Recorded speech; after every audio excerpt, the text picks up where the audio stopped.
Welcome to Public Health on Call, a podcast from the Johns Hopkins Bloomberg School of Public Health, where we bring evidence, experience, and perspective to make sense of today's leading health challenges. If you have questions or ideas for us, please send an email to publichealthquestion@jhu.edu. That's publichealthquestion@jhu.edu for future podcast episodes. It's Lindsay Smith-Rogers. Lisa Lawson is the president and chief executive officer of the Annie E. Casey Foundation. She's also the author of a new book on the science of adolescence. She joins Dr. Josh Sharfstein to talk about how adolescents are misunderstood and how a better understanding of their brain development can lead to much more successful outcomes. Let's listen.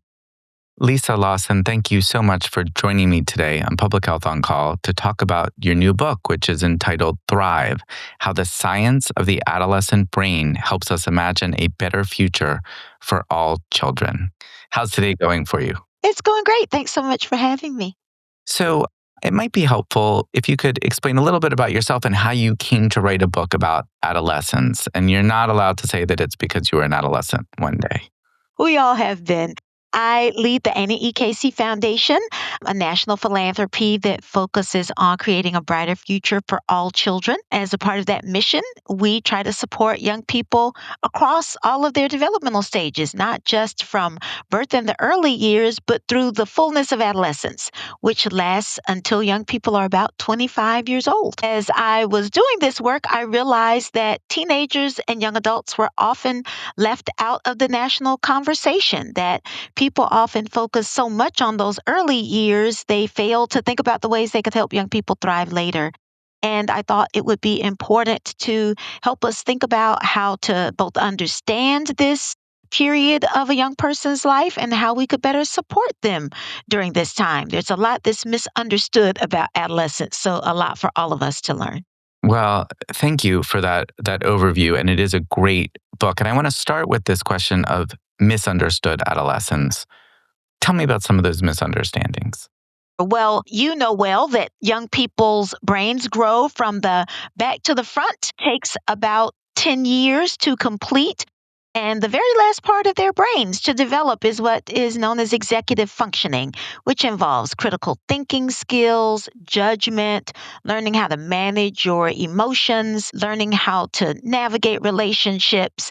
And so what's misunderstood is that a lot of times people mistake what's normal, healthy adolescent development for defiance or disrespect. And what the science helps us understand is not just how to understand young people's behaviors, but to also understand how they're motivated, how they learn. And we often think that maybe by punishing young people when they make a mistake, that's the way to get them on track. But the science actually tells us that young people are motivated by rewards, that they want to be incentivized to do the right things, and that can get better results. So the book is really about how we can understand this science and really set young people up for success rather than leaning into what might be instinct that really isn't aligned with where young people's brain development is. I mean, I've found that when people talk about sick babies, they think, what went wrong that this child is having a problem? What went wrong outside the actual child in their life, in their environment, in, injuries that they may have had for certain reasons. When it comes to adolescence, though, there's a lot more blame placed on the adolescent themselves. Do you think that is part of this misunderstanding? I absolutely think that's part of the misunderstanding. I often describe adolescence as a bridge between childhood and adulthood. And while young people need to walk purposefully across that bridge, it's up for us as a society to make sure that they have a strong bridge to walk across. Adolescence doesn't happen in a vacuum. It happens in the context of the environment and the relationships and the opportunities that young people are exposed to. So I think your analogy is a correct one, that we shouldn't blame young people if they don't make it successfully and safely across that bridge. We need to interrogate Have they been surrounded by the relationships that could be guides for them as they navigate this complicated period? Have they had the opportunities that are going to help them learn how to be responsible and resilient and accountable? And have they had the resources that will make sure that they are healthy and have their basic needs met? So I think there's a lot we can do to see ourselves as bridge builders, all of us around young people, rather than critics. And your book crosses between neuroscience and public policy. And I wonder, on the neuroscience side, you mentioned a couple things about the brain that you are explaining in the book. Anything else you'd want to mention that we should know as we're looking at adolescents and imagining that we have special vision into their brain? What would we want to understand about what's going on there? I think it really is understanding what skills young people are trying to develop and what it takes to help them do that. I mentioned that young people are motivated by rewards. That's an important thing to understand.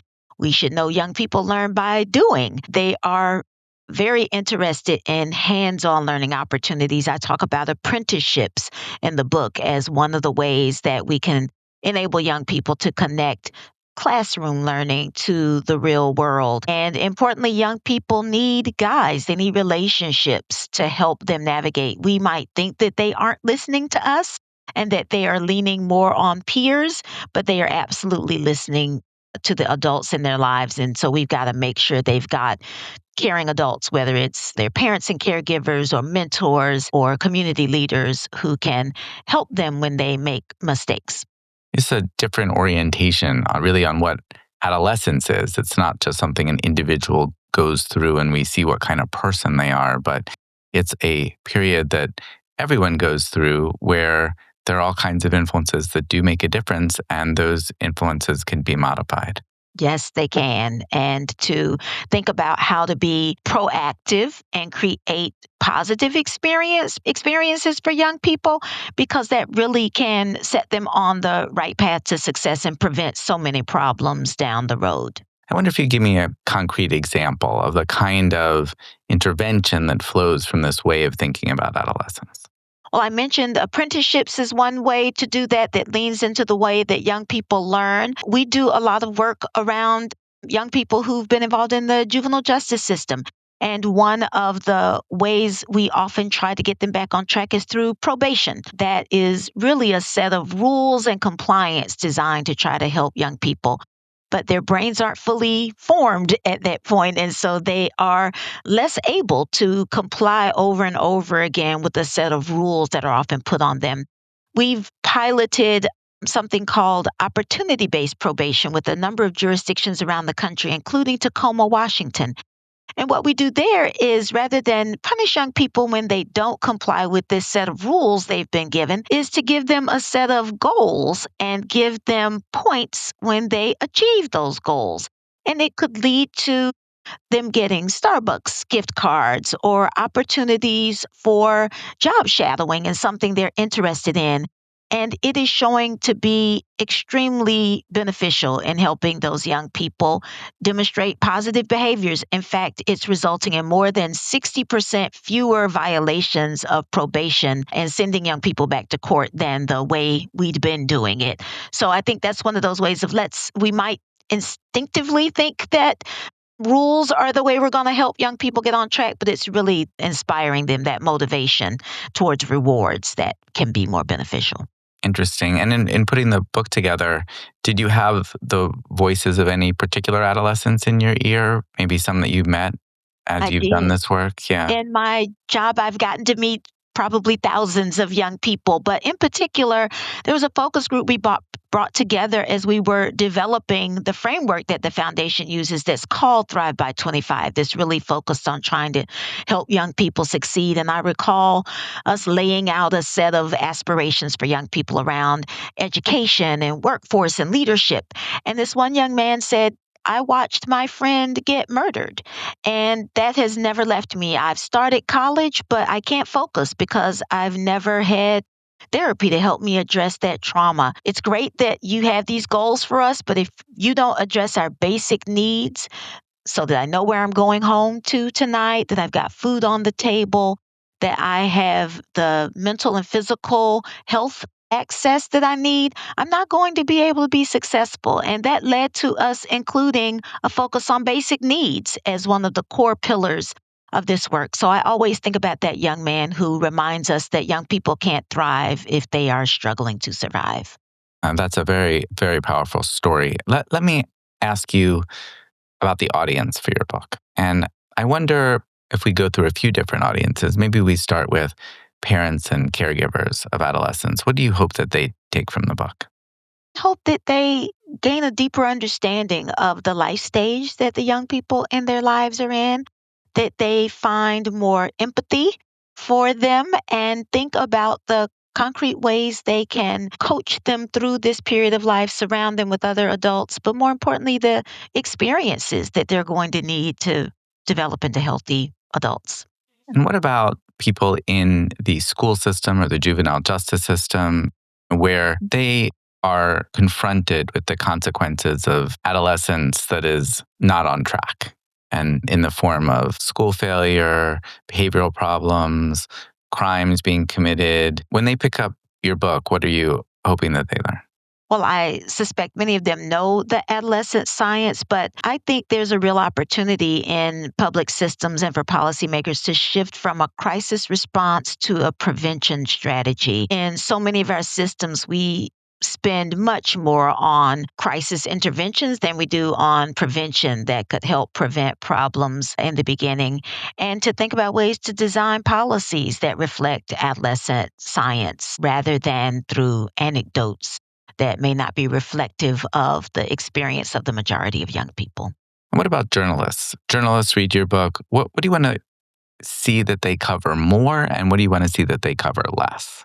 I really think we've got a narrative crisis in this country that we unfortunately vilify young people, we demonize them, and try to paint all of them with a narrative based on the actions or mistakes of a small few. There are 48 million adolescents in this country right now, and they are overwhelmingly young people who want to have productive lives, who want to figure out how to succeed in a changing economy, who want to be in communities that are vibrant and safe, that want to be connected to their friends and communities. And we ought to be focused on trying to help those millions and millions of young people have positive lives. So I'd hope that journalists would paint a rosier picture about the hopes and aspirations young people have rather than focusing so much on the struggles and mistakes of a very, very small few. Less than 1% of young people get involved with the criminal justice system, yet we paint a picture that is so many more. I think we can do a better job of painting a more hopeful picture for young people. They can hear us. They know how we talk about them, and it makes it difficult for them to feel like they've got the support and encouragement around them that they need when they hear adults talking poorly about them.